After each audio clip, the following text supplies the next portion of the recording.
La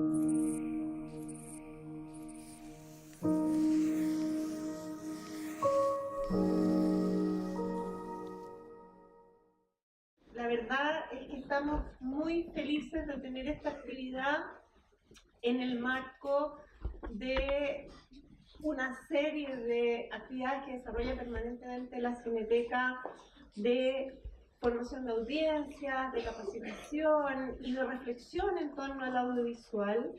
Y esta vez queremos agradecer especialmente a quienes fueron los impulsores de esta idea y de esta tremenda iniciativa de traer a Lucrecia Martel a Chile y de que nos acompañe aquí en este espacio, en un espacio cariñoso, en un espacio que funciona en torno al cine, en torno a la reflexión, en torno a la academia y que nos permite hoy día compartir de una manera muy cercana, ¿no?, con ella. Entonces quisiera partir por agradecer al Departamento de Teoría de las Artes de la Universidad de Chile y al Instituto de Comunicación e Imagen, ICEI, que hicieron este esfuerzo tan grande por traer a Lucrecia Martel y poder sobre todo convocar a esta audiencia que de alguna manera genera también un diálogo, ¿no?, que trasciende las fronteras en torno a nuestros, y digo nuestros, cines, hablando en relación al cine latinoamericano. Lucrecia, la verdad es que yo creo que no requiere mucha presentación en este público, ¿no?, pero sabemos que además de realizadora de películas como la que hoy está en cartelera, que es Sama, y que quizá la producción que más cercana en nuestra programación habitual en Chile, también películas como La Ciénaga o La Mujer sin Cabeza, La Niña Santa, han sido motivo de reflexión y motivo de también inspiración para jóvenes realizadores.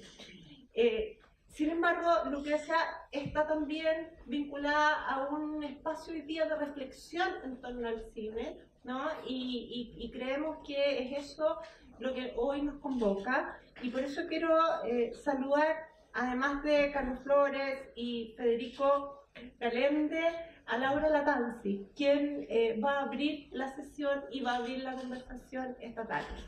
La idea es que tengamos una conversación con Lucrecia. Creo que todos tenemos como varias preguntas o inquietudes con respecto a sus películas, así que esperemos compartir una buena conversación entre todos. Esta primera parte de la conversación va a ser dialogada por Carlos Flores, que es director y académico del Instituto de Comunicación e Imagen, el ICEI, de la Universidad de Chile; Federico Galende, que es académico de la Universidad de Chile, del Departamento de Teorías de las Artes y escritor; y yo, que soy Laura Latanzi.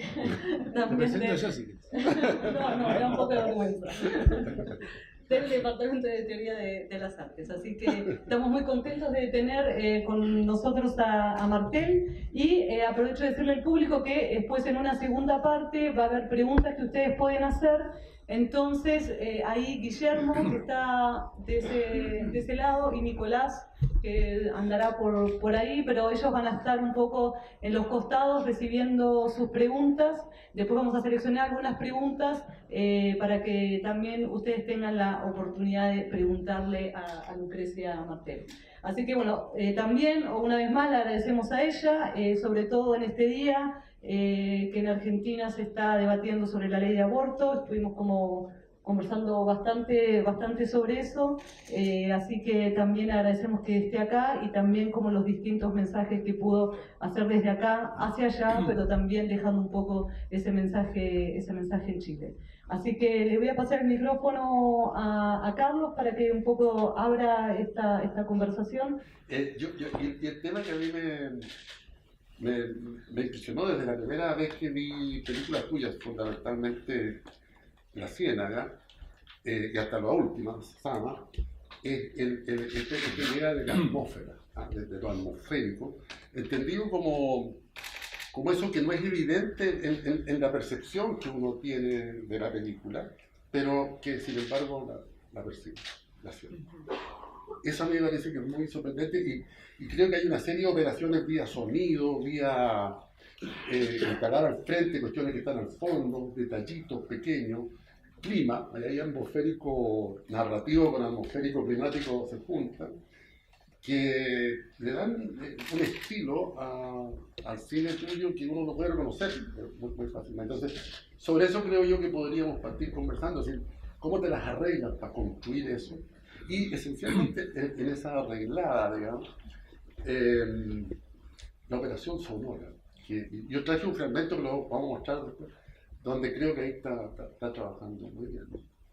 Cuando uno habla de la atmósfera de una película, normalmente si ha percibido eso es porque no ha estado distraído en otra cosa. Porque si uno está viendo una película en donde está persiguiendo a ver la trama, qué va a pasar, qué va a pasar, qué va a pasar, la atmósfera no tiene ninguna importancia.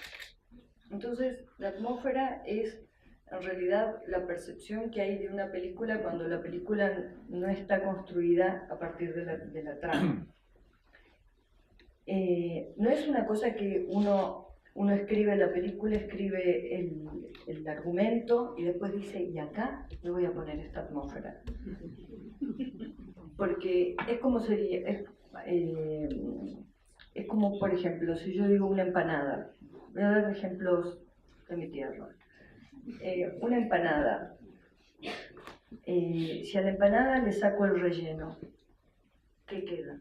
La masa, que podría ser cualquier cosa, cualquier otra comida, podría ser una pasta frola, podría, o sea, la esencia de la empanada es el relleno o es la masa es solamente la excusa para contener el relleno. Preguntas para el público. Entonces, lo que sucede es que en mis películas, creo yo, que es a lo que te estás refiriendo, cuando uno habla de la atmósfera, habla de la percepción de algo que uno ha tenido tiempo de percibir porque no ha estado persiguiendo la trama.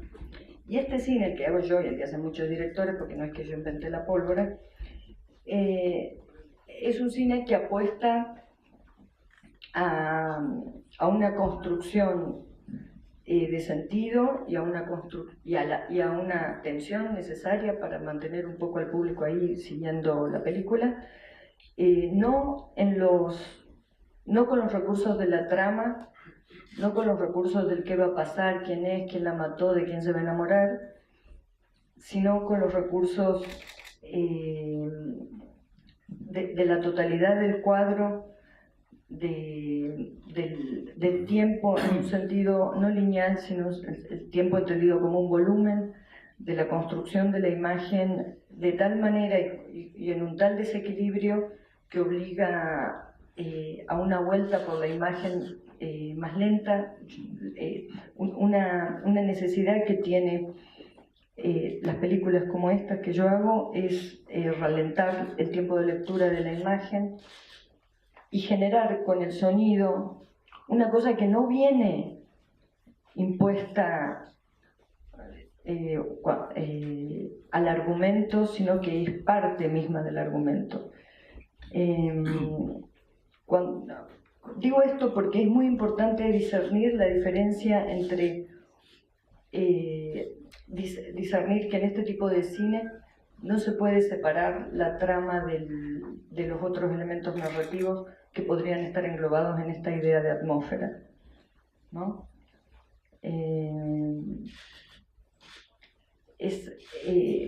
Hay una visión muy clásica del cine, un poco impuesta por esta educación que ha generado un cine hegemónico basado en una estructura dramática que es la que conocemos, que, por dar un ejemplo que a mi familia le encanta, Forrest Gump, o cualquier otra película de esas muy exitosas en el mainstream, que están construidas.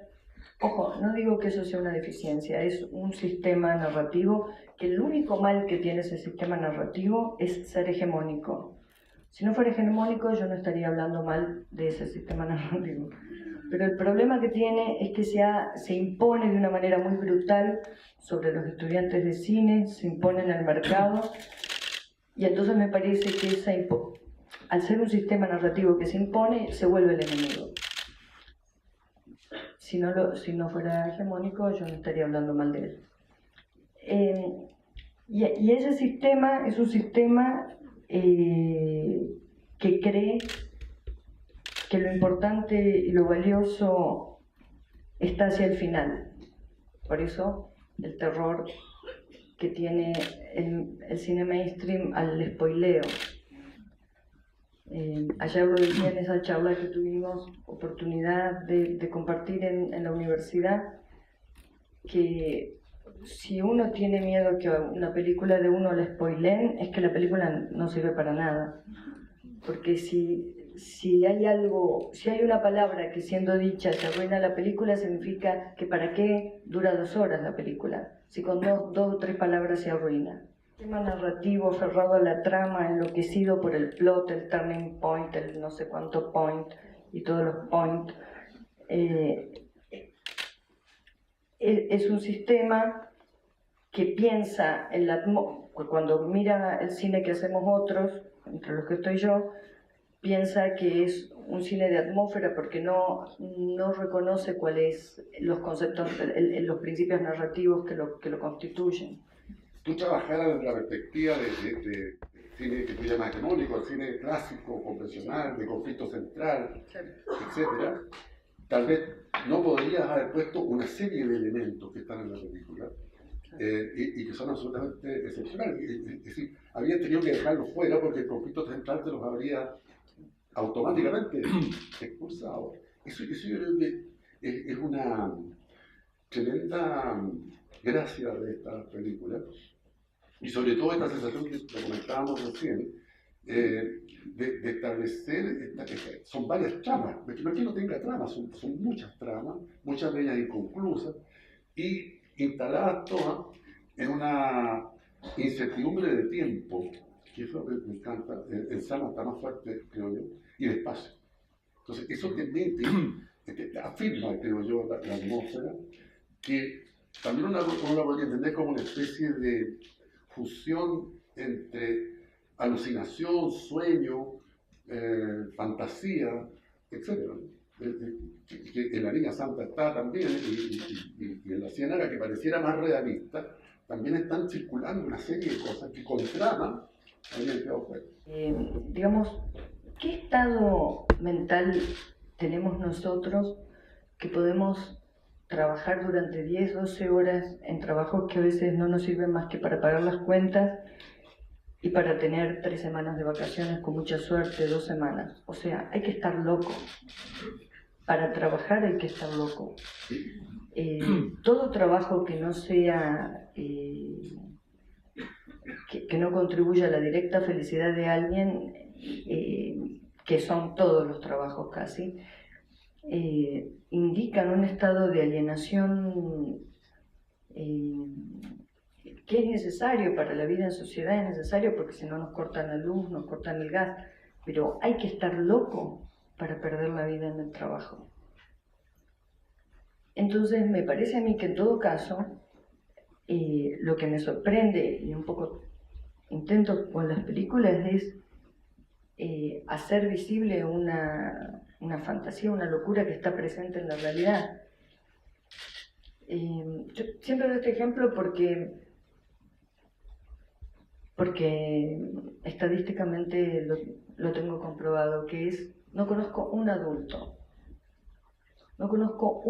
tengo 51 años, no conozco un adulto. Si media hora que me den de conversación con cualquier persona, ¿a qué hora empieza la vida adulta? Ahora que todos somos adolescentes hasta los 35. A los 36, supongamos que a los 36 empieza la vida adulta.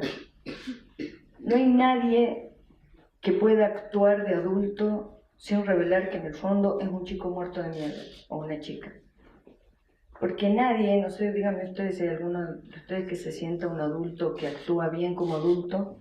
Yo antes quería tener reloj para parecer adulto y mirar la hora, porque veía que los adultos miraban la hora, como que había algo que no estaban haciendo o tenían que hacer.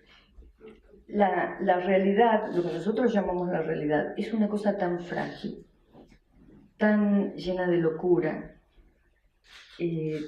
tan poco distante de de lo que llamamos fantástico o mágico. Por eso yo no estoy nada feliz con esa idea de realismo mágico. No.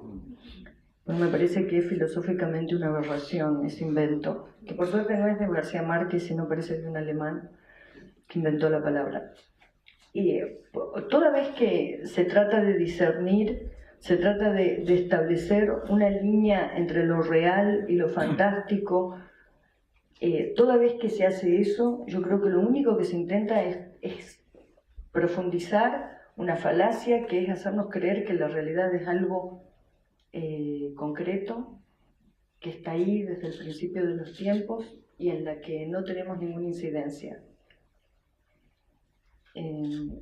Con la construcción narrativa que yo hago en mis películas apunta justamente a desbaratar esa idea de realidad, a no tomarse en serio una cosa que está construida y la podríamos cambiar, ¿no? Digo, por eso en ese sentido, ¿no? Porque adulto, sí, porque vamos a ser adultos. ¿Cuándo vamos a ser adultos? O sea, no existe, eso es una invención. Somos todos como unas cositas muertas de miedo, con miedo de enfermarnos, miedo de morirnos, miedo de quedarnos sin trabajo, o sea, un adulto, no sé, no conozco sinceramente, por ahí son ustedes los primeros. En tus películas no hay muchos adultos. Es que de No verdad... son películas con... ¿Se escucha si sin micrófono, no? No, arriba. Pero qué raro, pues yo escuché que no. No, decía que en tus películas no hay muchos adultos en general. Y cuando decías lo de la adultez y la pobreza y el trabajo, me acordé de una frase fascinante, un filósofo, no voy a citar el nombre, donde él decía que la pobreza no se definía por una relación de pereza con el trabajo, sino por la imposibilidad de escoger el cansancio, ¿no? Que es una bonita manera de pensar el asunto, ¿no? Así que uno con el arte se puede humildearme, pero de alguna manera hay una fatiga elegida allí, ¿no? Hay claro. Como, vos haces las dos cosas porque te cansás en lo que te gusta, pero también hay me parece una permanente vocación del agotamiento, ¿no? Del cansancio en tus películas, como si eso no. Yo soy un mal espectador de cine, y tus películas me fascinan, las 4, pero no estoy seguro de haberlas comprendido bien. Son películas para malos espectadores. Son películas para malos espectadores. Para malos espectadores, bueno, siempre creo comprenderlas a medias. Pero esto no habla de tus películas, sino también de y me asisto, como son películas que me fascinan, siempre me he asistido de muchos materiales en torno a tus películas, porque mucha gente ha escrito sobre tus películas, Iván Amado, Gonzalo Aguilar, el propio Alan Pauls, en fin, hay una gran cantidad de materiales. Vos misma que has dado muchas entrevistas, y me quedé con una cosa a propósito del agotamiento o del cansancio o del no tener mucho que esperar, ¿no? Como esta sensación de que no hay mucho que esperar, si es que no hay nada que esperar, ¿no? Y que es una figura ambivalente, porque no tener nada que esperar también habla de una estética que yo quiero percibir en tus películas, donde el tiempo no es un contenedor, ¿no? Como una historia que contiene, sino que el tiempo es algo que los propios cuerpos configuran en sus modos de estar en común, ¿no? Sus precarios modos de relacionarse, qué sé yo, en la ciénaga. Me da la impresión de que, bueno, en Niña Santa ni hablar, ¿no? Son estos cuerpos que de pronto se amontonan en la horizontalidad, ¿no? Y que van armando estas escenas. Y me acordé de una frase, de una anotación, un apunte de Aguilar que me interesó, donde él decía, bueno, el nuevo cine argentino... Una alarma. Es porque dije nuevo cine argentino.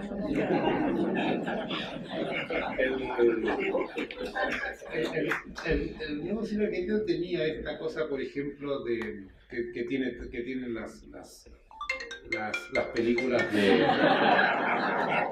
Es la mano. Sí, que tienen las películas, qué sé yo, de Trapero, de Caetano, que es una especie de los desechados o los descartados por el capitalismo. Entonces está la cosa del outsider, del marginal.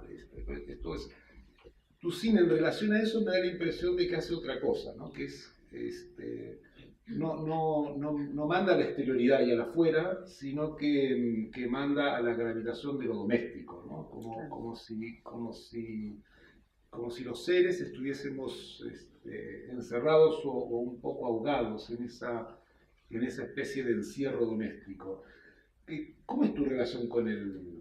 Es una pregunta... ¿Con la familia? ¿Con la familia? Sí, tu relación con la familia y tu relación con el cine, con el nuevo cine argentino. ¿Cómo fue tu manera de posicionarte ahí? La verdad que no hice ningún esfuerzo. El asunto es que... sí. Para mí, el cine, digamos, no vengo de una cultura cinéfila por mi propio origen, por donde yo me crié en Salta y no tuve un acceso. El día que me di cuenta que detrás de una película había un autor como en un libro, ya tenía como 17 años y lo vi en la televisión porque estaban dando un ciclo de Saura. Entonces pasaron una noche. Yo empecé a no dormir de noche muy joven, como a los 12 años. Entonces me quedaba viendo cosas a la noche y pasaban un ciclo de Saura. Y ahí fue la primera vez que dije, o sea, las películas son como los libros, ya hacía mucho que leía y tenía una relación con la lectura y con los libros como que eran unos amigos que mi familia no me dejarían tener. Entonces era un placer enorme. A la noche me juntaba con mis amigos, que mi familia no me dejaría juntarme. Claro, y entonces de golpe descubrí en la televisión que también las películas eran eso. Y la relación que tengo con el cine, que veo cualquier cosa y de manera desorganizada y nunca he tenido una cultura prolija respecto al cine, es que a mí el cine me permite ver cosas sobre el mundo, pero cuando yo hago cine no estoy pensando en el cine, estoy pensando en el mundo. Y entonces pienso que, en todo caso, si hay una influencia, una relación entre mi trabajo y el cine de los otros, es porque los otros me permitieron ver cosas del mundo. Pero lo que yo hago, cuando escribo y cuando filmo, primero pienso en una comunidad muy pequeña, que es la comunidad de Salta. Pienso mucho en qué va a ser, cómo va a pesar la película para esa comunidad. No estoy pensando qué le irá a parecer esta película al Festival de Cannes. Claro. Porque es un pensamiento muy difícil de tener. En cambio, la comunidad de Salta sí, porque ahí están mis amigos, las familias de mis amigos, mi propia familia, las cosas que adoro de Salta y las cosas que me espantan de Salta, como los diputados que van a votar en contra del aborto. Entonces, esa es mi comunidad de referencia inmediata cuando filmo, y no estoy pensando en el cine universal, porque es muy difícil pensar de manera universal. Pero, por ejemplo, cuando hiciste una película como Sama, con toda la complejidad que tiene ese film, ¿no? Es un film bellísimo y extremadamente complejo, por lo menos para mí como espectador. El tema de la mujer es un tema pensado, es un tema no pensado en el sentido de que como mujer estás haciendo cine y simplemente confías en que las sensaciones o los sentimientos femeninos están expresados espontáneamente allí, o hay un diseño respecto de cómo posicionar el lugar de lo femenino en el campo de la imagen, ¿no? Porque alguna vez dijiste que Sama, y eso me gustó, que habías elegido a este actor porque él no es propiamente un hombre, digamos, ¿no? Es alguien que tiene una identidad más bien difusa. O sea que quisiste trabajar a Sama como un tipo con una identidad difusa. Y en general está el asunto de la identidad difusa en tus películas. Entonces, sí, yo misma. A mí me parece que, mira, te digo, para escribir, le voy a hacer un tip, una triquiñuela, para escribir de lo que yo me alejo como si fuese veneno, es de la idea de definir la psicología de los personajes.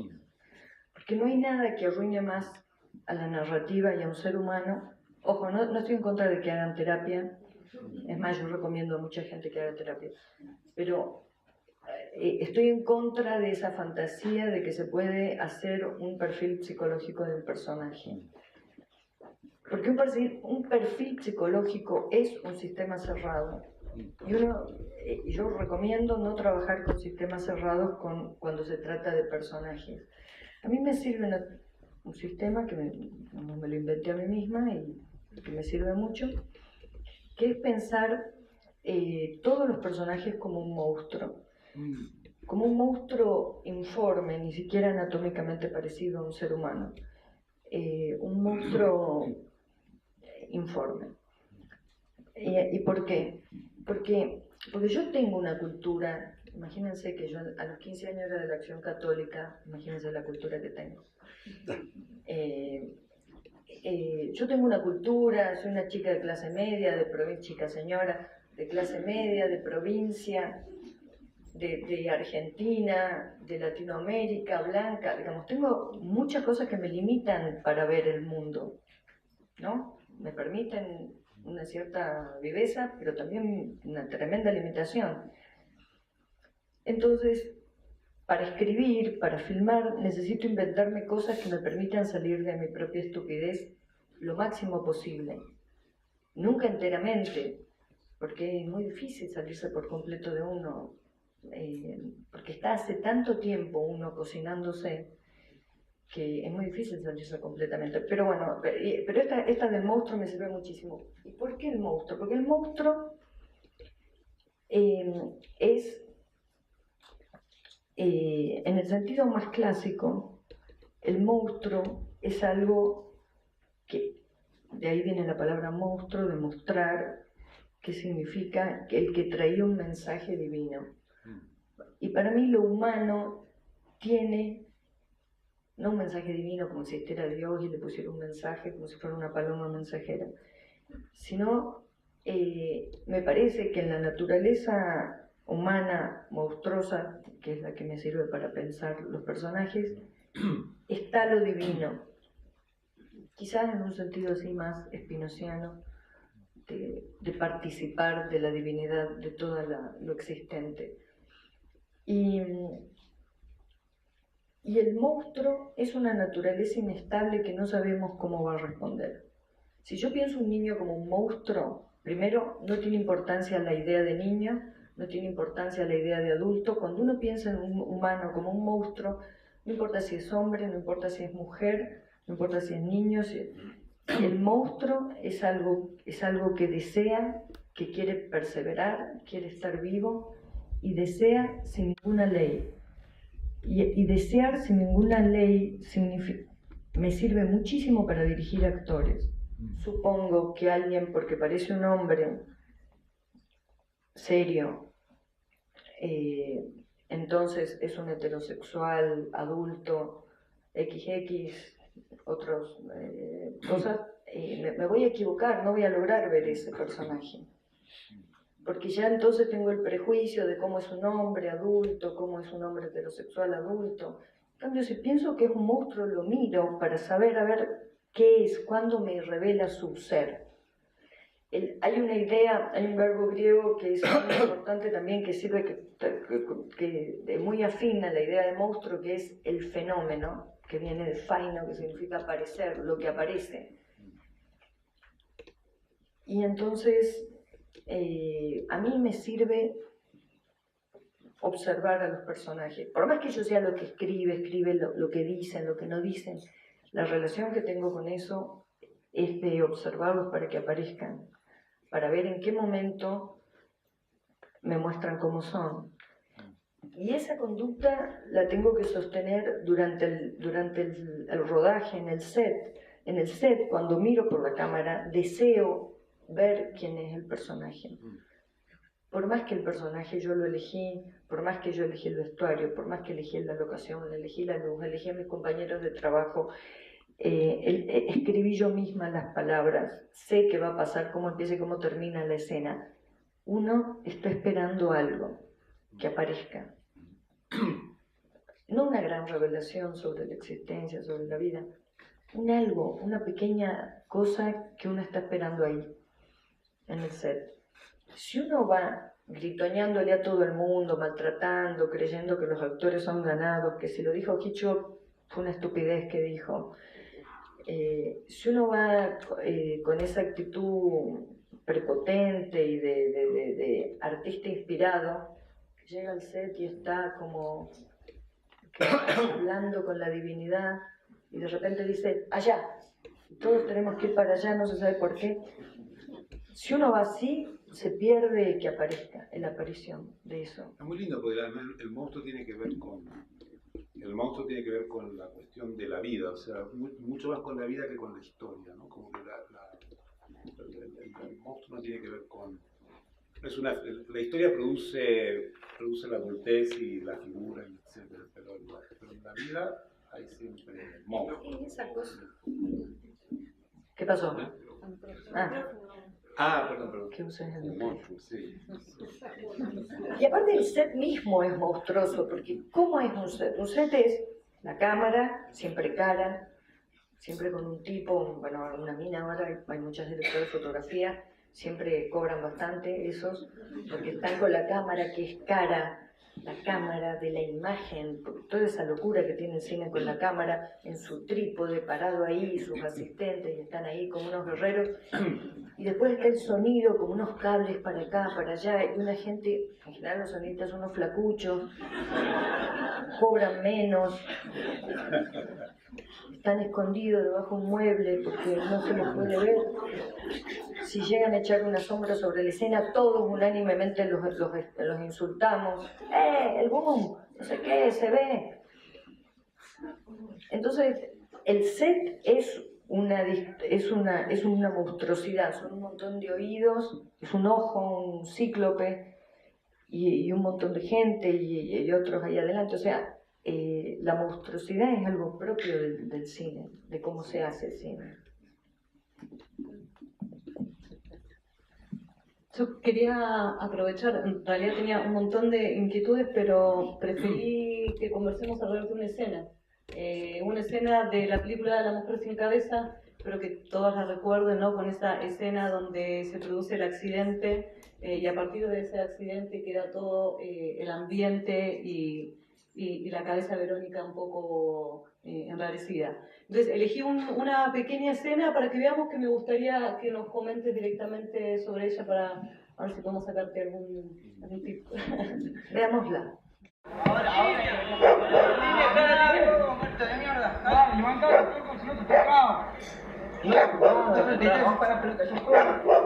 Bueno, pues si querés. No te nada. Pues te dicen nada.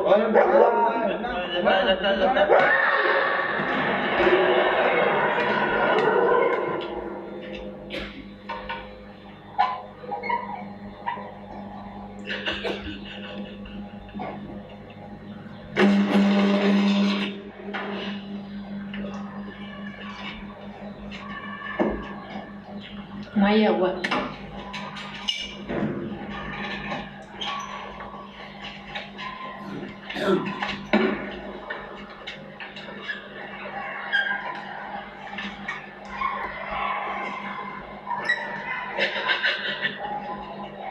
Está bien.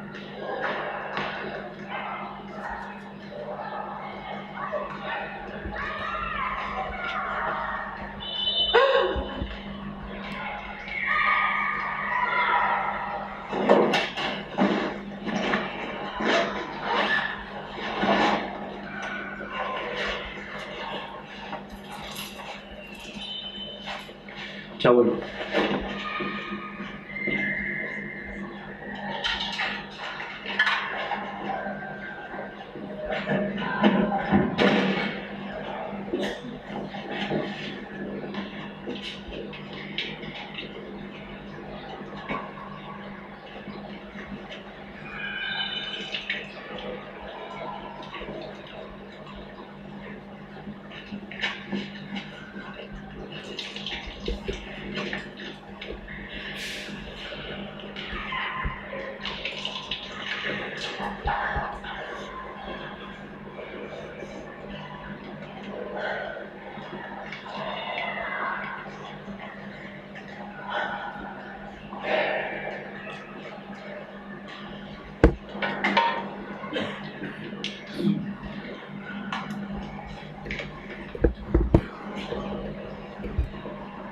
Buenas tardes. Es una de esas escenas con más simbolismo en toda la película. Al principio está como esta suerte de representación del accidente, esta repetición del accidente, está los ladridos del perro, ese sonido que igual que está continuamente en la película. No sé, preguntarte sobre qué capas de sentido, que hay varias, digamos, dentro de esta escena, vos pensaste o nos podés comentar de eso. Sí, mira, por ahí es posible que visto desde el espectador algo pueda parecer simbólico, pero yo no trabajo con simbolismo ni con metáforas, al menos no conscientemente. No me parece que sea algo malo, ni bueno, ni nada, simplemente no es algo que yo hago. Pero creo que a veces hay condensaciones cuando trabajas con cosas que son significantes, con muchas cosas que pueden ser significativas para lo que ya viene viendo el espectador, todas juntas. Por esa condensación, esa densidad puede generar la sensación o la posibilidad de que el espectador haga una lectura simbólica o metafórica.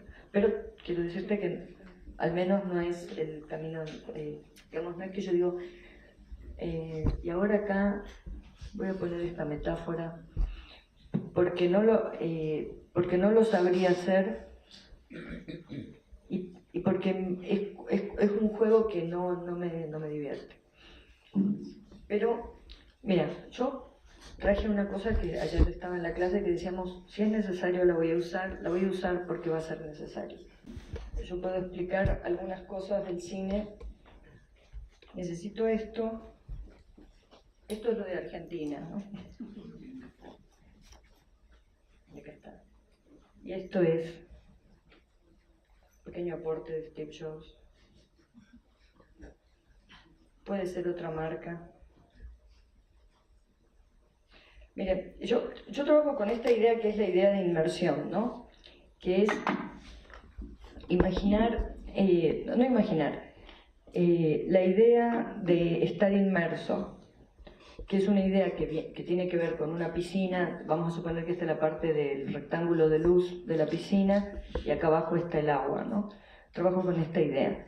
Y esta idea que trasladada al cine es esta idea de un espectador inmerso en un aire donde se despliega el sonido.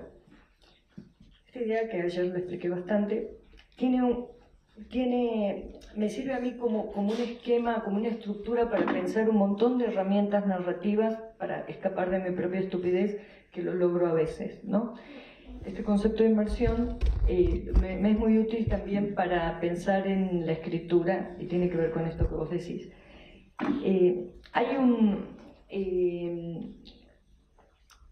Esta idea de inmersión implica una concepción del tiempo que no es lineal, no es la flecha del tiempo.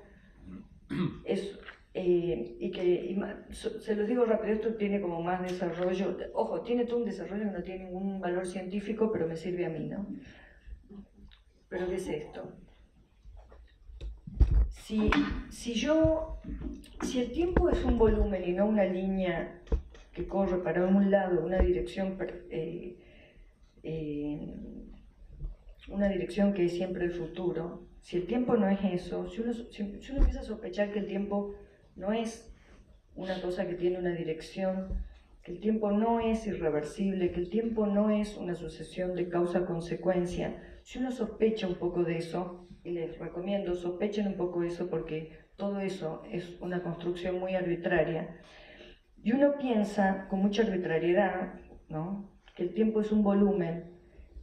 Esto surge de que yo trabajo con el sonido y el sonido siempre implica un volumen, porque para que el sonido se desarrolle necesita que las ondas mecánicas se desplacen en un volumen, en un fluido líquido, en un fluido, puede ser aire, agua, puede ser un sólido, pero como no podemos vivir dentro de un sólido, el ejemplo que nos sirve es un fluido elástico como el agua o como el aire.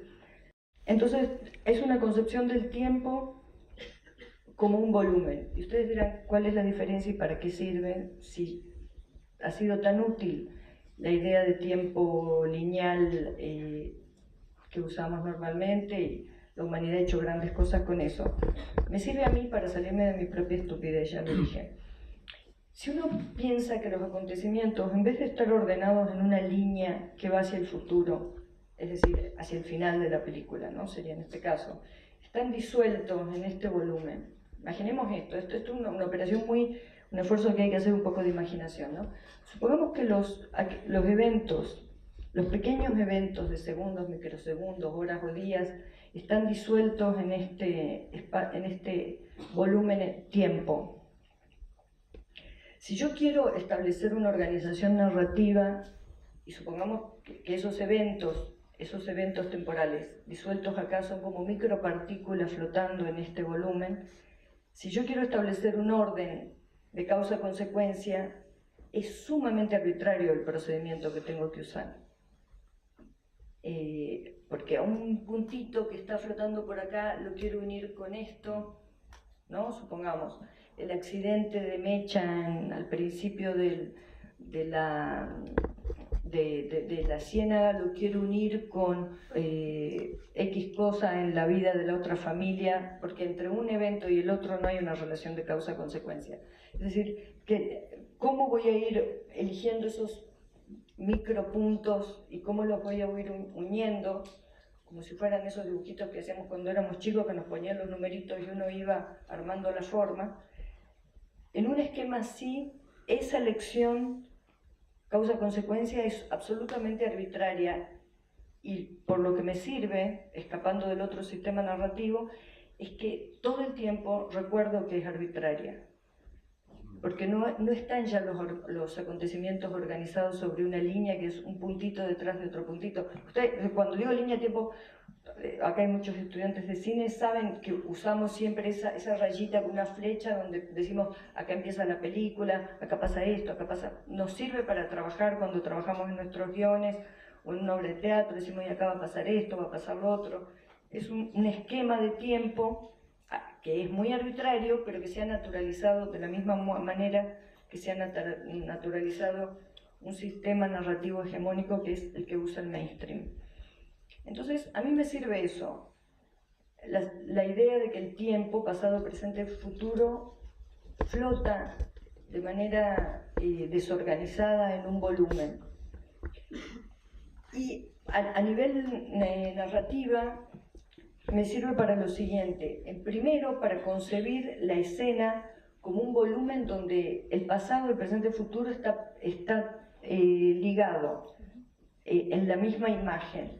Por eso me sirve mucho trabajar con profundidad de campo, para poder expresar muchas cosas temporales en la profundidad de campo. Y una cosa que es muy, no sé si la voy a lograr explicar, pero una cosa que es muy útil y que creo que es lo que genera la sensación de simbólico, pero no es simbólico, es otro procedimiento narrativo, es lo siguiente. Miren, imaginemos este teléfono. No, voy a dar algo más menos tecnológico que eso. Si yo quiero escribir una serie de escenas o una película sobre esta lapicera, supongamos que el título se va a llamar La lapicera dorada. Ya en el título el espectador tiene en su mente la presencia de una lapicera. En su mente, digamos, ya va a ver, ¿qué película vas a ver? La lapicera dorada. Ya inevitablemente esto está en nuestra cabeza dando vuelta. Ahora, si yo esta lapicera, en vez de considerarla como una entidad así firme, sólida y tan concreta, que parece tan despegada de nosotros, una cosa tan en sí misma, la considero como una suma de atributos que si la disuelvo acá, y acá hubiese un X producto que disuelve esta lapicera en todos sus atributos, color, formas de uso, maneras en que se agarran, movimientos a los que obliga un humano, lugares posibles donde uno deja la lapicera, valores que se le han otorgado a lo largo de la historia de la lapicera, bueno, en fin, si todos los atributos de la lapicera los disolviera y quedasen flotando como antes estaban esos eventos temporales, quedasen flotando en ese universo, en ese volumen, puedo organizar escenas a lo largo de toda una película donde la idea de lapicera esté siempre presente sin necesidad de verla. Por ejemplo, en una escena, en el título aparece la palabra. En la escena siguiente quizás aparece una persona haciendo así, pero puede que tenga un palito. Pero ya la palabra se unió con este movimiento y la lapicera sigue presente, y después veo algo sobre una mesa y puede que sea un cuchillo, pero la idea de lapicera sigue presente. El ejemplo es pésimo, pero imagínense esto, por ejemplo, respecto a esta escena que acabamos de ver. Había un partido de fútbol, hay un chico caído que tiene que ver con la posibilidad que ella tiene en su cabeza de que quizás ha atropellado a una persona. Ahora hay un chico y hay palabras que se dicen que no se haga el muerto, que no sé qué, y ese chico está caído y sabemos que ella lo está viendo. Y ese accidente que sucede al principio de la película puedo tenerlo presente a través de un montón de cosas. El chispazo, una cosa que la sorprende, la presencia del agua, cuando ay, no me acuerdo si esta escena ya sucedió, pero sí, ya sucedió, ya hubo una gran tormenta en la película. Bueno, por ahí estoy diciendo cosas que no le sirven de nada al que no vio la película, pero bueno, hay un montón de elementos que hacen presente, sin necesidad de mencionarlos de manera directa, esos primeros acontecimientos de la película. Y en La Ciénaga, si las vuelven a ver y piensan en esta idea de las cosas disueltas en sus atributos y no mencionadas como entidades, sino como atributos con los que el espectador relaciona la cosa, van a ver que en casi todas las escenas de todas mis películas están presentes casi todos los temas de lo que trata toda la película. Como si fuese un sistema, ¿cómo se llama? Creo que es las holografías, que uno las rompe y queda el total en el pedacito, una cosa así. Pero es simplemente apelando a estas cuestiones, a esta concepción de tiempo y a este sistema de no considerar, que esto es una idea que viene de la idea de inmersión que mencioné antes, de la pileta y el cine y eso. Miren, solamente lo voy a enunciar porque es difícil de explicarlo, no porque ustedes no puedan entenderlo, sino porque yo voy a necesitar muchísimo tiempo de tartamudeo. Pero es lo siguiente: en la idea de inmersión no existe el vacío. Y piensen el vacío, lo crucial que es filosóficamente para definir un montón de cosas. Si no hay, entre una cosa y otra, no hay vacío, las cosas están unidas por algo. Si en la idea de la noche y el día, como ideas, son ideas que necesitan un vacío, en un momento se pasa de la noche al día. Pero la experiencia emocional de todos, sobre todo los que trasnochan, sabemos muy bien que es muy difícil discernir el momento en que estamos pasando de un punto al otro, la continuidad. En la idea de inmersión no existe el vacío, no hay entidades separadas, son sistemas, es todo sistemas. El sistema narrativo con el que yo trabajo no es de entidades separadas, no es el fulano, la mengana, el cosa, el clima, la cosa, la narrativa, son sistemas que están todos unidos entre sí. Por eso un gran problema, les digo, para que no elijan quizás trabajar así en lo que yo hago, como parecido, es que cuando te dicen no hay plata, como me pasó con Sama, no hay plata suficiente para las 100 y pico de páginas y tenés que cortar 30, tenés que volver a escribir toda la película de nuevo. Cada vez que me pedían por presupuesto, por cosas, o se complicaba y había que sacar una escena en alguna de las películas, me veo obligada a construir toda la película de nuevo, porque es un sistema No es que, me faltó la escena del turning point, entonces ahora es un sistema que está funcionando de otra manera. Y ahora ustedes dirán, bueno, che, pero las películas se parecen a miles de películas, pues la verdad son películas muy clásicas estas. Porque no necesito trabajar en blanco y negro ni usar otro formato para lo que yo quiero hacer con la narrativa. Solo necesito trabajar de esa manera interna con los sistemas internos de las escenas.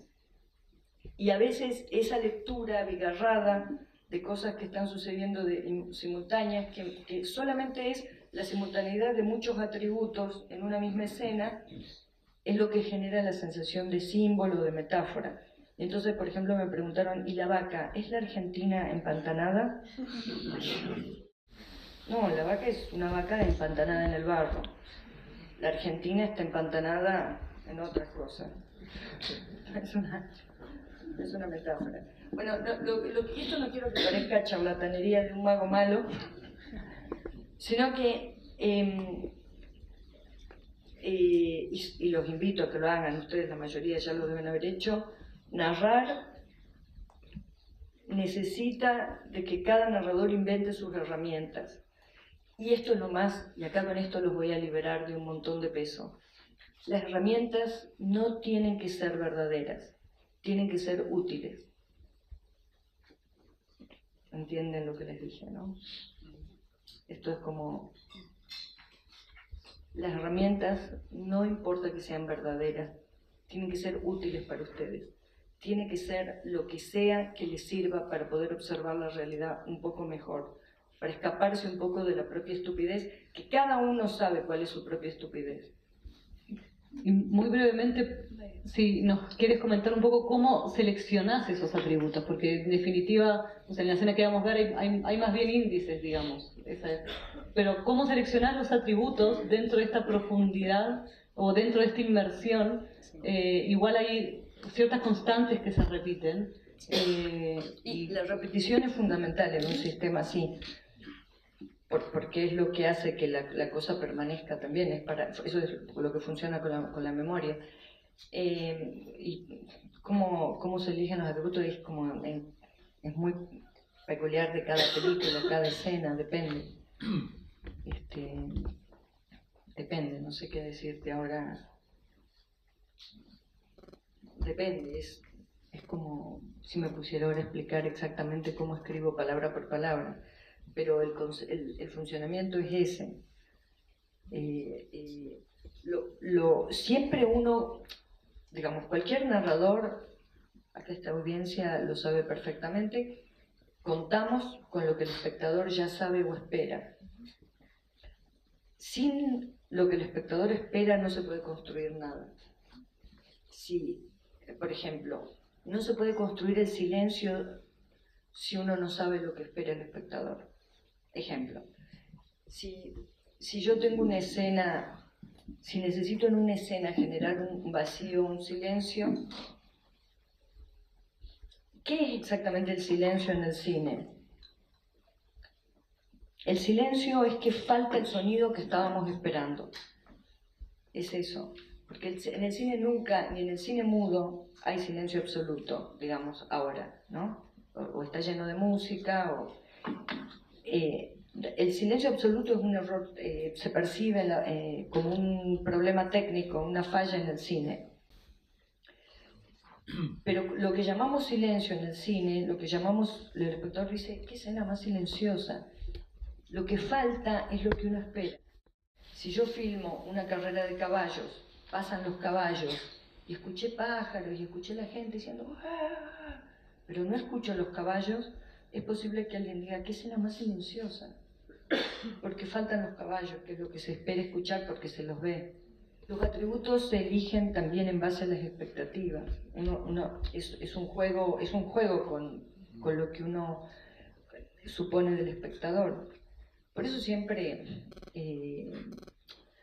cuando me preguntan, es un cine hecho a espaldas del espectador. No, al contrario, toda construcción, todo lo que hacemos en esta clase de películas, estamos todo el tiempo pensando en el espectador. Necesitamos contar con lo que esperan, con lo que creen, para poder o traicionar esas expectativas o satisfacerlas. En eso consiste finalmente lo que llamamos tensión. Uno está tenso porque siente que algo va a pasar. ¿Ha estado en Buenos Aires? Sí. He leído que hay muchas compañías de cómicos con sus orquestas. Aquí apenas hay motivos para la elegancia. Bueno, no es algo que falte en usted. Mi mujer quería ir.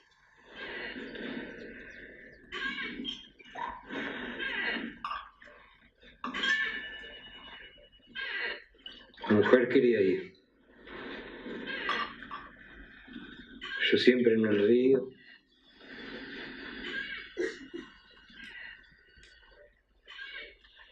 Que va, que viene. Siempre lejos, por H o por B. Se deja añejar en barricas. ¡Qué nobleza! Ay. Ve aquellas. Tráeme las copitas esas. No, las más chicas. ¡Qué bonitas! Eran 12. Llegaron 8. Venían en una caja bien protegidas, pero no todas envueltas. ¡Qué pereza de embalaje! Estaban envueltas en impresos de Buenos Aires. Y curiosamente, en esa flota, los impresos que llegaron eran de fecha anterior a las hojas que envolvían mis copitas. Mis copitas traían noticias más frescas que los impresos que se repartieron acá. ¿No es encantador? Y triste. A usted, don Diego, no le pesa porque en cualquier momento lo trasladan, me han dicho. A usted, don Diego, no le pesa porque en cualquier momento lo trasladan, me han dicho. ¿A dónde espera ser trasladado? A la ciudad de Lerma. Pero todavía no. Aquí apenas hay motivos para la venganza. Los impresos de las copitas hablaban del furor que hacía. No sé qué. Los aplausos. Qué pocas ocasiones fueron los aplausos.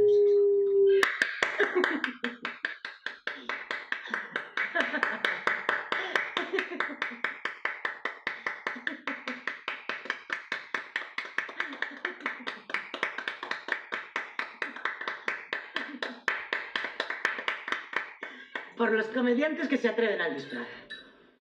La aparición de lo inesperado, que yo creo que es una estrategia, sobre todo en Sama, bueno, también están las otras, extremadamente interesante, que tiene que ver con lo que tú hablabas de lo monstruoso. Porque lo monstruoso es lo otro, lo que uno no conoce y que no sabe para dónde va a partir. Y uno se enfrenta también con un monstruo. Yo creo que de repente Sama entra en una zona curiosa, rara, inesperada, y yo diría lo incomprendido, que justamente esta estrategia narrativa que tú construís permite entrar en esa zona incomprendida. O sea, los caminos desconocidos, digamos, son los únicos que hacen posible llegar a zonas desconocidas. Y este es un camino desconocido, por eso me pareció muy, muy interesante. Y esto está dado también, perdona, la banda sonora. Cómo los sonidos son impertinentes, o sea, no es el sonido pertinente. Imagínense en esta idea de un espectador que está inmerso en un volumen de sonido, el sonido que uno construye es el sonido donde van a suceder los pensamientos de ese espectador respecto de la imagen. Si yo con el sonido solamente estoy usándolo para confirmar la imagen, la realidad de las imágenes, es decir, yo uso el sonido como si fuese el Foley solamente, o como solamente para contar lo que ya está dicho por la imagen, me quedo en esa superficie plana, no puedo trascenderla. Entonces, es así, la construcción de sonido es justamente para desarticular todo lo que dispara la imagen, ¿no? La imagen siempre dispara un dominio sobre la cosa, y con el sonido uno puede bajar eso y generar que la imagen sea un espacio más inseguro. La inestabilidad. Más inestable, exacto. Respecto de lo político en Sama, yo pienso que es una línea que estaba presente también en la novela y creo que es sin duda una línea que a mí me entusiasmó en la lectura también de la novela, porque digamos, ustedes que son vecinos, me imagino que por ahí se dan cuenta más fácilmente de las cosas, pero ser argentino es muy difícil. Es muy difícil entender ese país. Es muy difícil ser parte de la Argentina.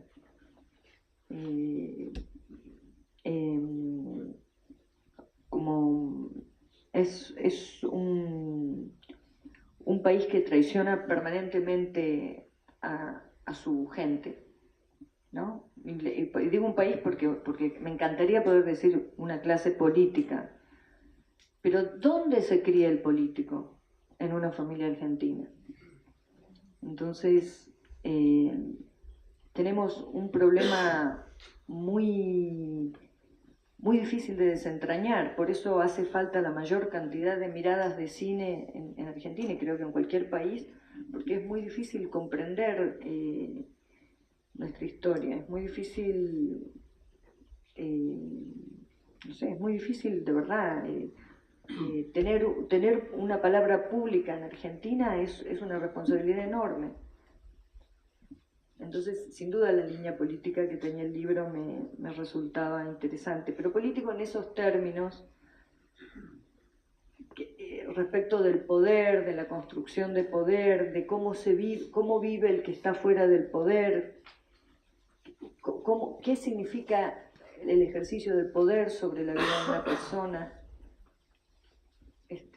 Sin duda esas cosas estaban presentes. No es en lo que más me focalicé, pero sin duda es una cosa que está presente en Sama.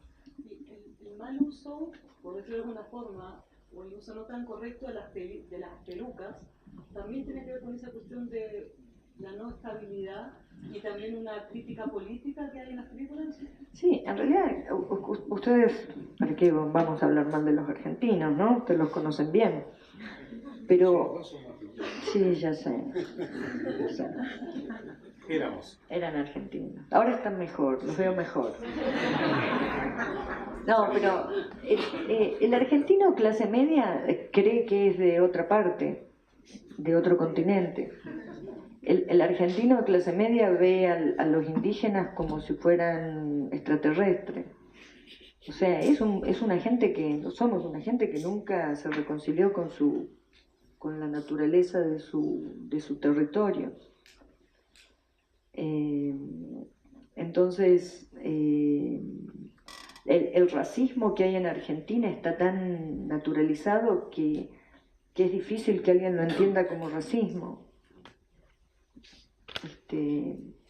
Yo ahora estoy trabajando en un documental que es justamente sobre eso, y es atroz como... ojo, no estoy diciendo que esto no existe en Chile, no es posible, pero no me voy a poner a hablar mal de Chile siendo Argentina, pero voy a hablar mal de la Argentina con confianza. Pero es eso, ¿no? Han pasado 200 años, 200 y pico, 200 y pocos años de nuestros países que han conformado los estados nacionales y no han hecho más que legitimar y suscribir las atrocidades que hizo la colonia con en todo caso, creo que las responsabilidades de los crímenes de la colonia y los colonizadores me importan mucho menos que los que se han convalidado con los estados nacionales. Entonces, Sama está en esa zona. Lo que hicimos nosotros, todo el equipo de Sama, auspiciado por el espíritu que tenía Di Benedetto en su novela, de ir hacia el pasado con hipótesis, es ir hacia el pasado como hace la ciencia ficción, que proyecta el presente en el futuro. Nosotros lo que hicimos fue proyectar el presente en el pasado. Trabajamos con la misma libertad que se trabaja en la ciencia ficción. ¿Cómo se enseña el cine? Miren, el cine se enseña en 4 meses, 3 meses y medio, depende de la cantidad de horas por día, pero narrar es la cosa difícil, digamos. Las cosas técnicas se aprenden rapidísimo, es más, ni siquiera tienen que ir 3 meses y medio a ningún lado, con tutoriales en YouTube, vieron que pueden aprender cualquier cosa. Lo que es difícil aprender es a pensar. Hay que disfrutar de los buenos profesores que enseñan cualquier cosa, arquitectura, medicina, cine, narrativa, literatura, porque esa gente que uno después recuerda como los buenos profesores son los que nos ayudaron a pensar.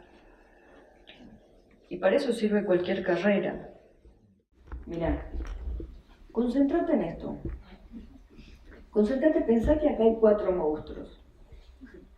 4 monstruos. Tratá de imaginarnos como una especie de tumores colores rosa. Que no se sabe. De repente un tentáculo hace así. ¿Qué valor tiene eso? Esa rareza, esa capacidad del monstruo de alargar un tentáculo y tocar, y que no le podés asignar un significado muy concreto, ese momento para mí es valiosísimo. ¿Entendés? Que una cosa que ves ahí como un flan y de repente sale un lengüetazo. Estoy exagerando porque te imaginarás que no todo el tiempo estoy filmando de esa manera, porque si no durarían siglos las filmaciones, pero pensar en, digamos, si uno piensa desde ese lugar, la aparición de los gestos se vuelve muy significativa, porque no está ya toda la intención, no está todo el significado de ese movimiento, ¿no?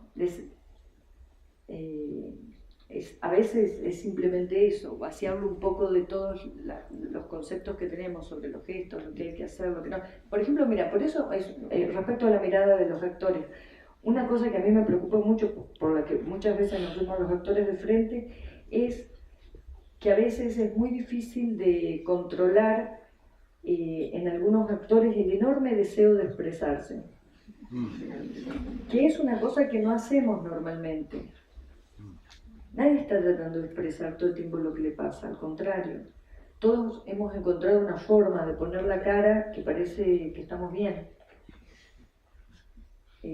Imagínate si de repente viéramos a toda la gente con la cara de lo que le está pasando. No saldríamos a la calle, de miedo. Tendríamos que parar a hablar con todas las personas, o porque están muy contentos, porque están desesperados, no sé.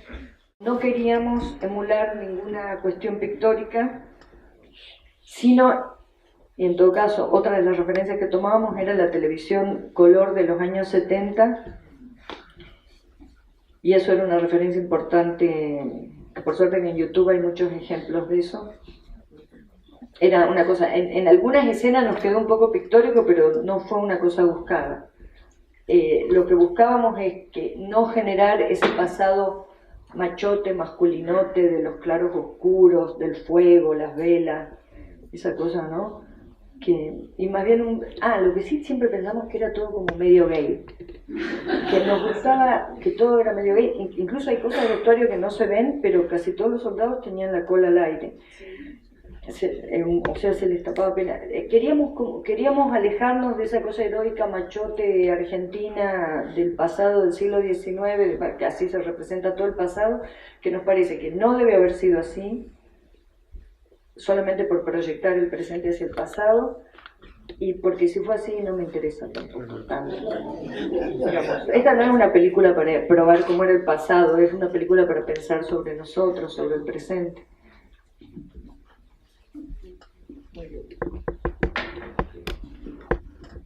Dice, ¿cómo aprendió el método inmersivo?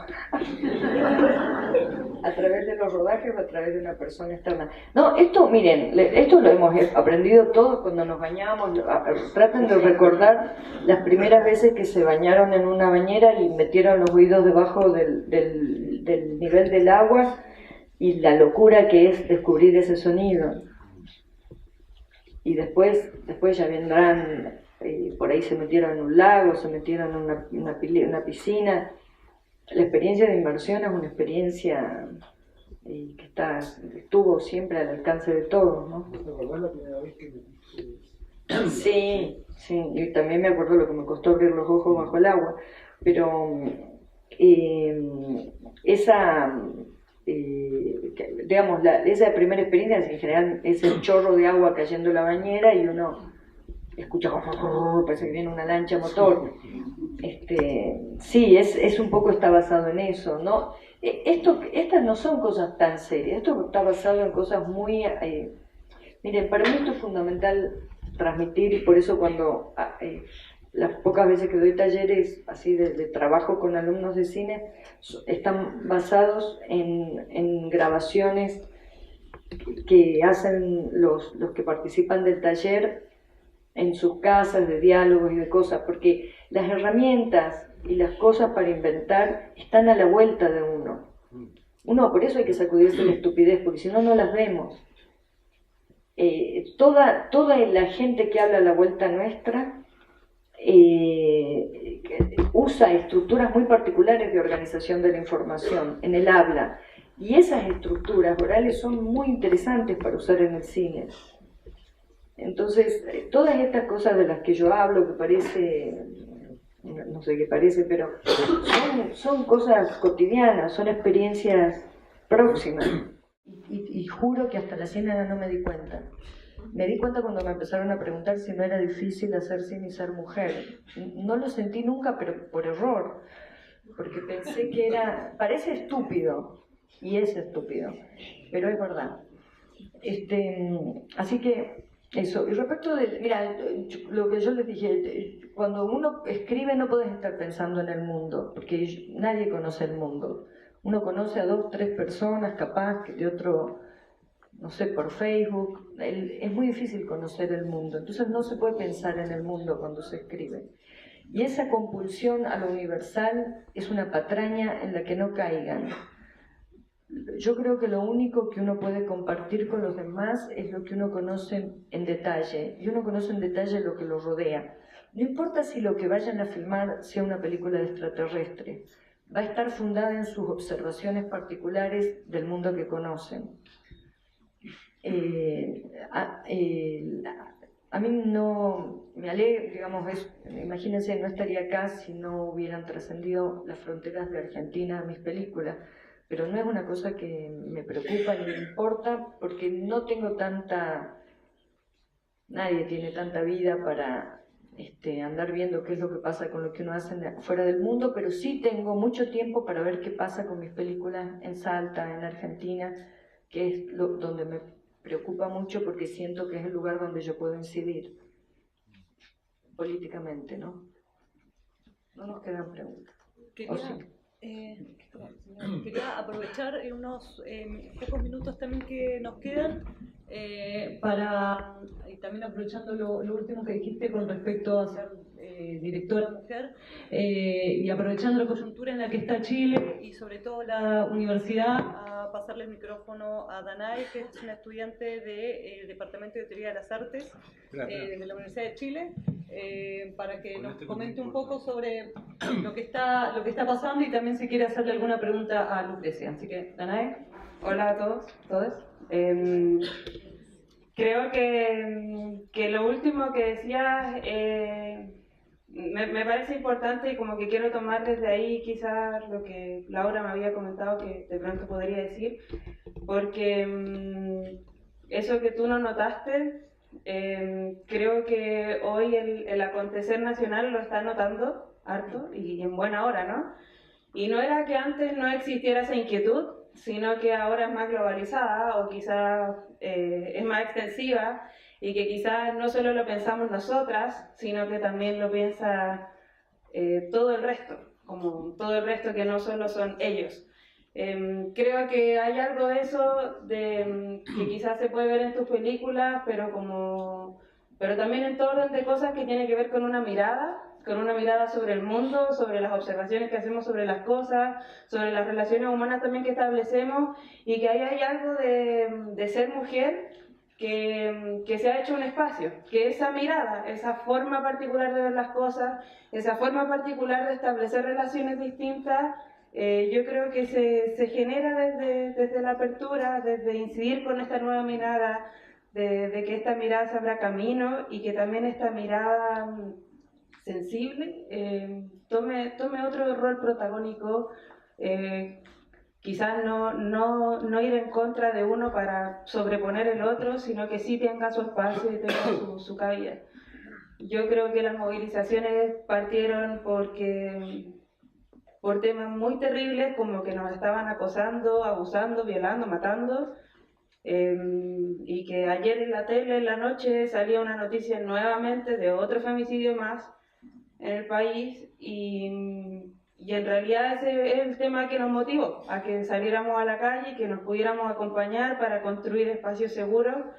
Pero creo que se ha asomado este otro lado, que quizás es menos urgente en términos de vida, digamos, pero que es igual de importante, que es sacar esta mirada particular que es de las mujeres, quizás de lo femenino, que no necesariamente les pertenece únicamente a las mujeres, pero sí abrir este espacio, estas nuevas miradas. Y quizás si tú dices que no te interesa tanto, quizás que tu obra avance a nivel mundial y no sé qué, y a los festivales, de todas formas es importante porque eres mujer, porque tienes una mirada distinta sobre las cosas, una mirada con humor también, y yo creo que esa es una mirada particular y que tiene que ser respetada.